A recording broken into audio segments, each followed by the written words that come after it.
Welcome to another chapter of the God's Awakening.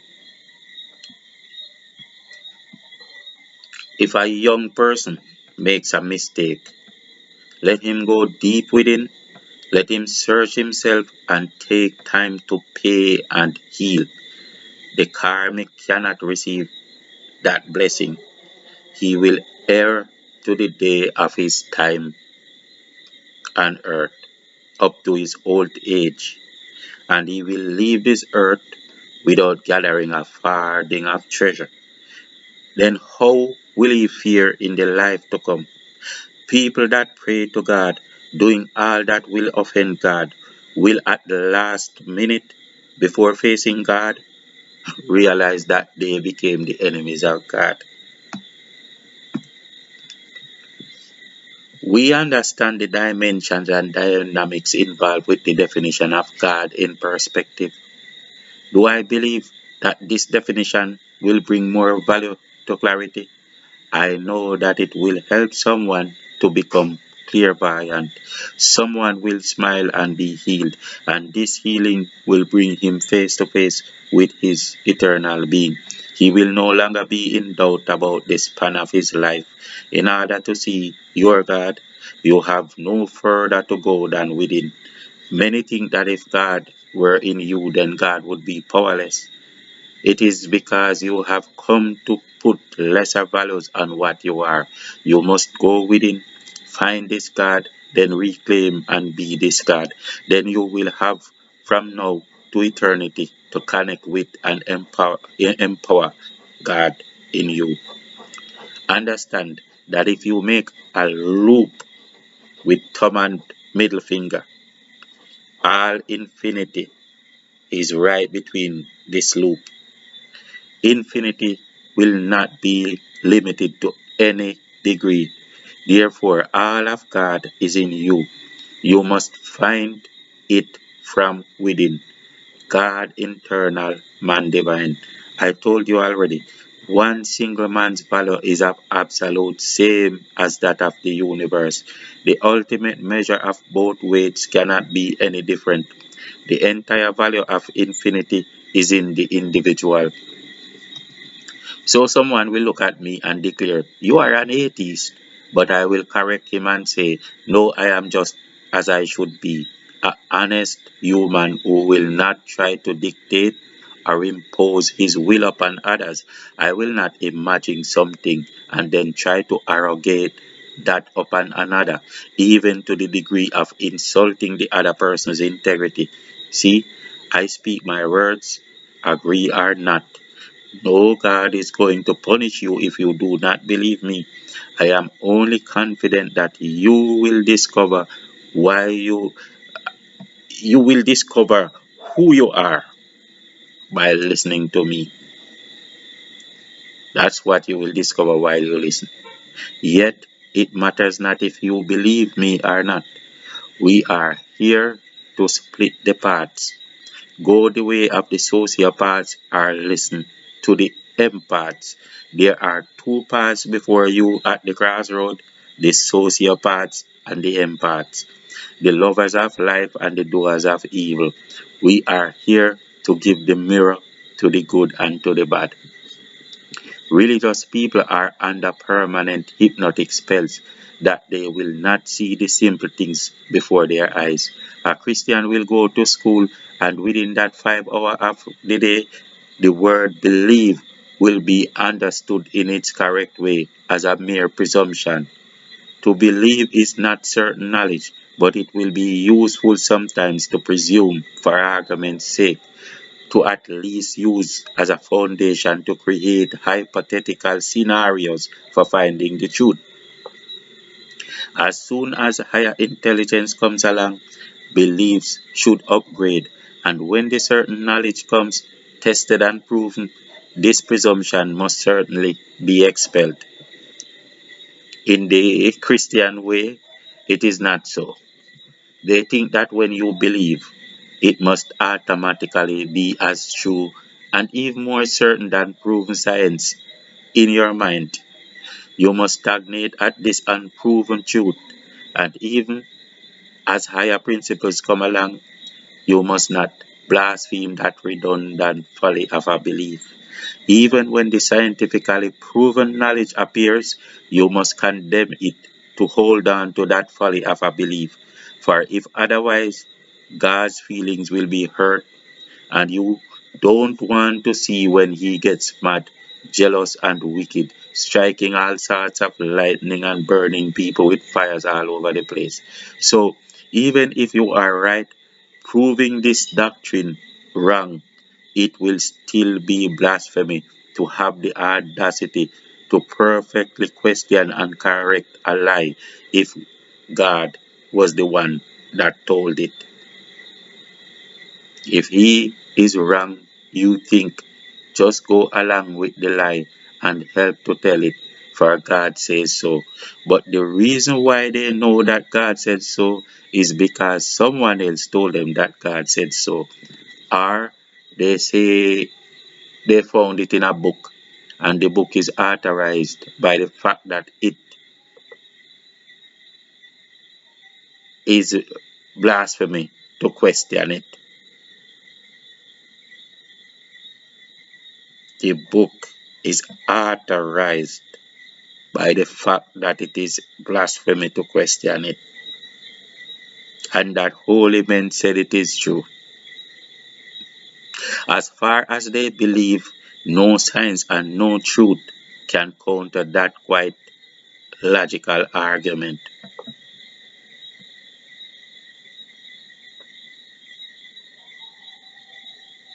I am telling you that the reason why you know that the book is authentic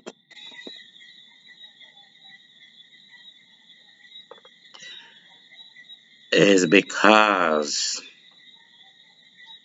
it is blasphemy to question the book. And and holy men said it is true. And no science and no truth can counter that very logical argument. The only way to verify the truth of what the Bible says is to read the truth from the Bible for yourself. The only way to verify the truth of what the Bible says is to read the truth from the Bible for yourself. It is like saying, my name is John Brown, and the only way to verify that my name is John Brown is to ask me what my name is.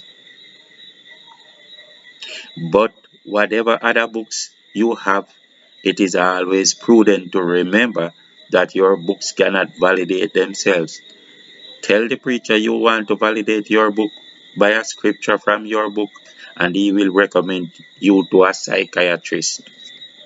Tell him that you want to validate the Bible from another source, and he will tell you that you blaspheme. The kid goes to school knowing the meaning of the word believe. Then when he comes home and begins to worship, his brain slips into another compartment where to believe means to be as certain as proven knowledge, and to witness means to be told by a third party who was not even there. When he returned from school and when he switches into that religious mode, his brain also slips into another compartment where he now believes that believe means to be as certain as proven knowledge, and to witness something means to be told by a third party who was not even there. Therefore, their claim to be witnesses. Perjury, eh? That would be perjury in court. Does all of this seem logical? Do you believe that this state of irrationality came by reasonable thought? You do not understand how your own minds work, but you leave others to define to it, and you don't question. And to those that call me an atheist, you will not get me with this. I will not agree to fit in a category that you choose as confinement. For me, mental slavery is for the sheep, not for me. I am man, being man. I wake up to marvelous creation every morning. I see it all around me. I see all that you see. I need not tell a word about any God or how it was made to know or to see that I am. The only way that I could be accused of claiming that creation does not exist is if I did not know that I am. The all is creation and creation is the all. This is the fact, because I can see it. There was no other explanation offered to you. So how do you come with presumptions about God in the sky, in Galilee, in a skirt, by which to use to counteract my truth? If the universe did tell you this, and since I will not receive the proof, then you must keep it to yourself. I stay at the exact truth. It is this: I see, I feel, I hear, I think, I am. If you tell me that this is not the fundamental truth, then who is the blasphemy? There is no such thing as an atheist. It is an impossible word because it is an impossible thing to be. It is like having five roads to our city. One influential man decides on the road that everyone should take and decide to declare that those who take other paths are taking wrong ones. It is just because you imagine a storyline for creation and a character in the clouds and then claim that someone is impossible for just trying to see what is instead of creating an illusion to say this is the thing that is. Someone is being honest to say he has no proof of someone in any cloud or that any man in skirt came and gave you a scroll or even that you are telling him the truth. In fact, you claim to be a witness by being a believer, and that is utmost untruth. You are a witness when you are there to witness, not when someone tells you. He is more honest than you. In fact, if you rightfully interpret the Christian definition of an atheist, you must come to the conclusion that it means an honest person. I would challenge any human of earth to try and prove me wrong right here. I like to add here in the same note, if you rightfully interpret the meaning of the word homophobic, you must come to the mathematically sound answer that it simply means a person with heterosexual tendencies.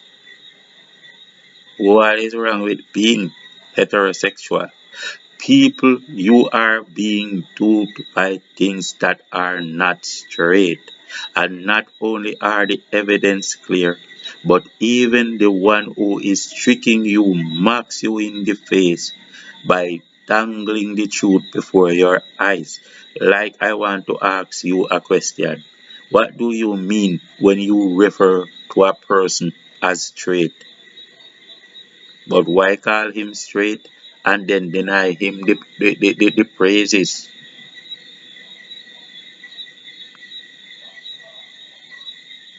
There is no such thing as a man who does not believe that there is creation.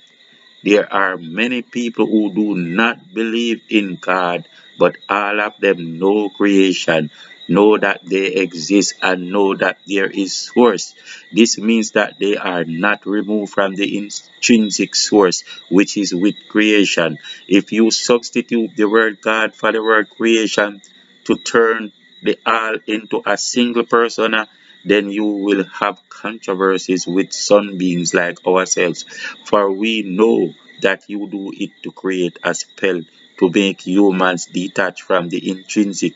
The humans have grown up into this shit for sugar culture that when you explain it's dangerous to them, they hate you. You trick them to dependency for definitions. Then you tell them that SHIT spells sugar. When we come seeing them order sugar by writing SHIT, we are very concerned. because we are empaths. So we will tell them, no, don't order shit. Shit is not sugar. But they are cultivated, and their response will retort to us saying, leave us alone. Sugar is not shit. We know sugar because the sociopaths taught us to spell. You do not trust your own understanding, and I get that. You said you were taught that what you do not know will not harm you. A blind man walking towards the cliff does not know the shit is there, and now we shall see how that works out for him.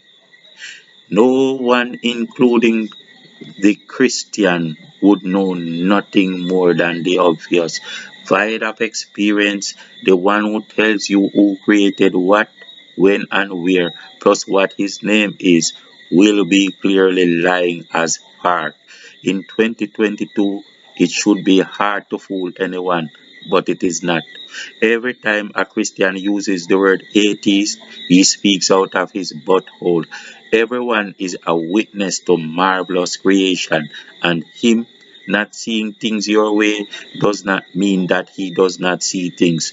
Do I have to explain this again, or is it simple enough? If there is a foul cook with fowls inside, the man who is not blind, who is looking at the damn things, saw them as well as you. The fact that you call them ducks and he says, no, I see fowls, does not mean he does not believe in birds. His ass is seeing creator in the fact of him experiencing creation. So how him not saying Jesus our God gives you reason to disgrace him? The fact that you claim that the duck wings are laden with steel and he says that he sees something on the fowl that looks like feathers doesn't mean that he doesn't know the fowl that you call a duck. It is all about definition. He accepts what he sees and understands, but you want to presume and explain who the fuck built the duck and try to get him to imagine it with you. He is just honest. That's all. It is you who is pulling a mind trick and trying to belittle his integrity for others to mock at him and choose you. This is the beginning of a societal spell to create the biggest paradigm shift, which has been the world order for thousands of years. And this I am explaining why this thing is and why the God spells, including the Christian God spell. It, this thing, detaching God, was the first thing that they had to do.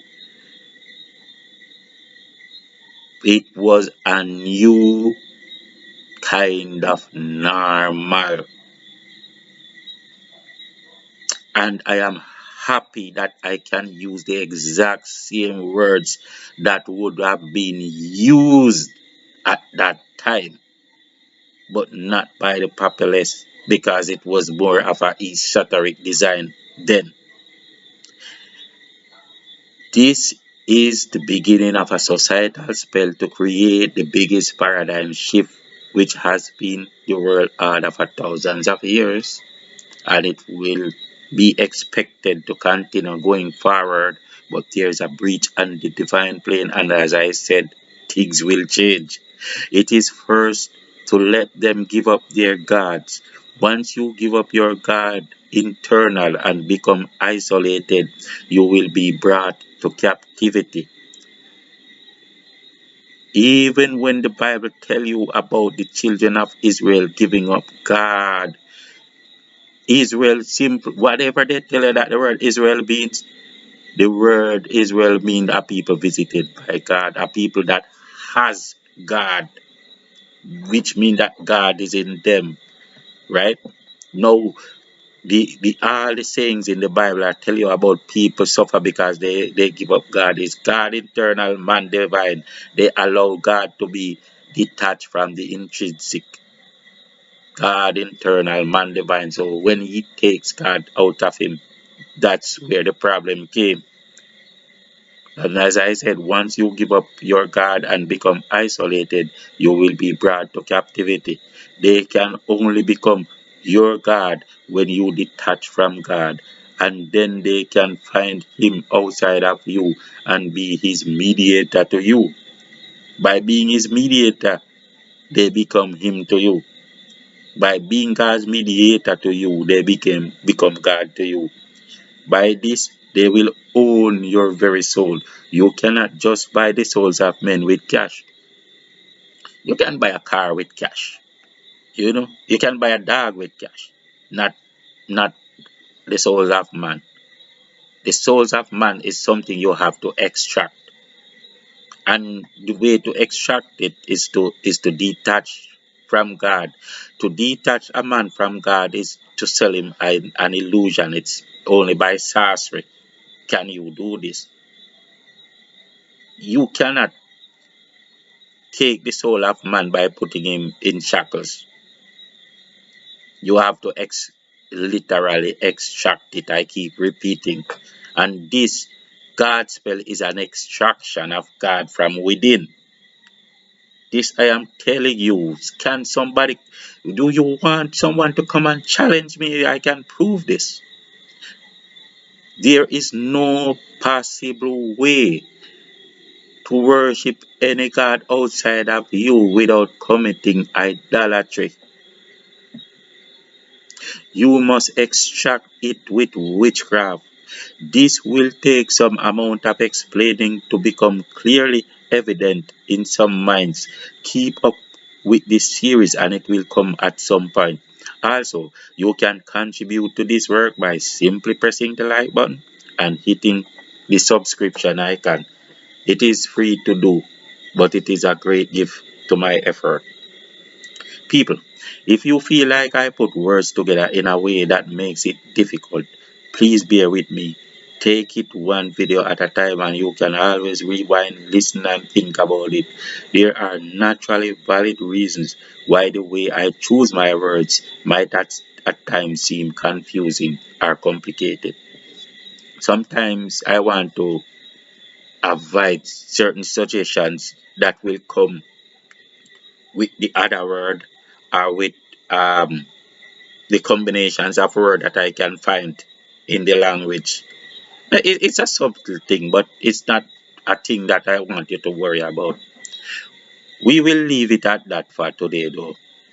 Close the chapter and systemic demon spells for now and start with God in perspective in the next video. The fact that we change topics does not mean we ever stop exploring the systemic demon spells. This is what continues throughout the entire program. As long as this program lasts, it's about the systemic demon spells.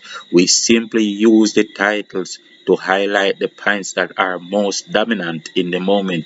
We are basically still at the introductory phase of this program. In fact, we are just at the first page, so look out for a lot more going forward. With that said, peace out until the next one.